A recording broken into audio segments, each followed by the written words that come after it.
will be reelected. Joining me now, Lanny Davis, former special counsel to President Bill Clinton. Good to have you with us, Lanny.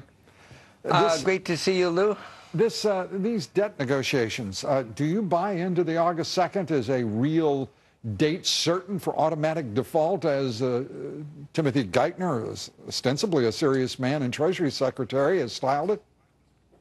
Yes, I think the world's economic markets will, the bond markets will, the American people will, and I think it's a serious issue. Even if we're delayed in paying our interest payments, the world will see it as a default, and it's a serious consequence. Okay, and so that means we have a couple of weeks in which to negotiate and put through a deal.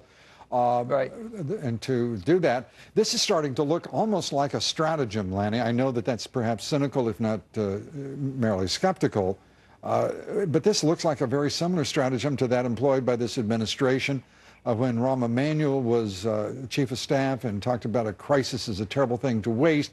And it looks like a sort of standard operating procedure for this administration: create emergency, crisis, and ram through something that is unread, unconsidered, and intemperate, perhaps, in its consequence.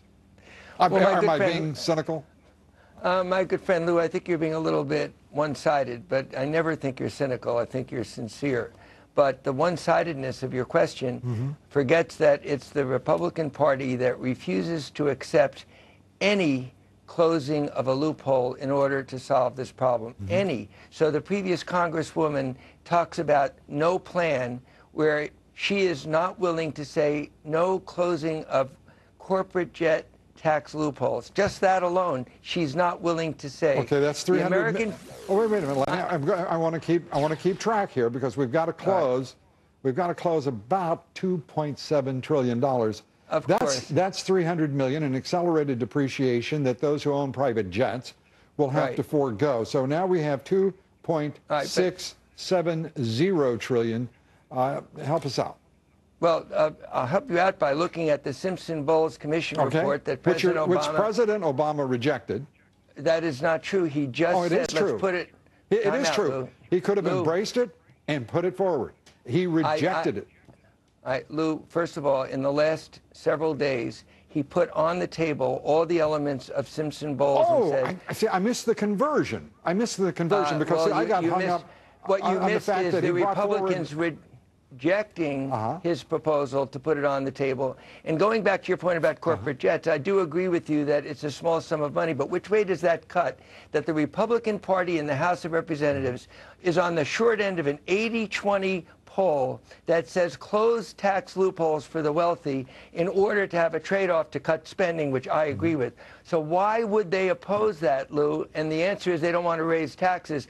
The real answer is they don't want to raise taxes on the wealthy who can afford to pay more taxes in order to do something about this deficit. Well, let's see. 5% of the taxpayers right now in this country, the top 5% earners, are paying just under 60% of the total taxes. What percent would you like the top 5% to do? More than that, and I include myself. So you would like the top 5% to pay how much of the total taxes? And just get a number. That way we can get this out of the way. You and I can settle this thing right here. They only pay 60% of the total taxes now.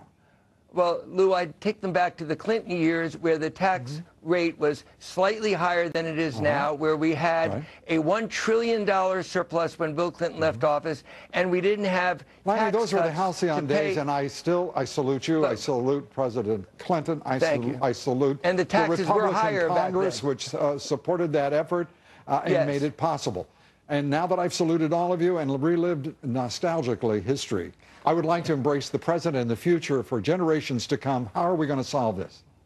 Well, we've got to solve it by two parties coming to the table. Excellent. And please hear me out. I didn't know it'd be that easy.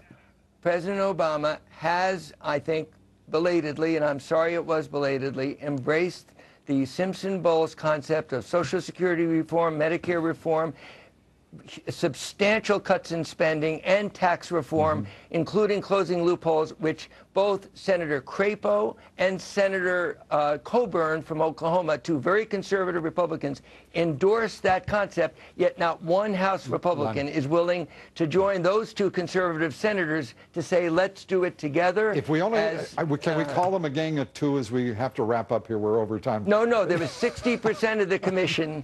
No, I understand. Of that I'm just talking about your two conservative senators, Coburn and Crapo. You and I are the gang of two of rational, reasonable people. And I want to thank you for being reasonable and rational, and also acknowledging that late conversion that we were both discussing, to the point that got lost in the noise, apparently. We're going to get that straightened out, see if we can build around the Bowles-Simpson plan after all. Lanny, thank you. Great to talk with you always.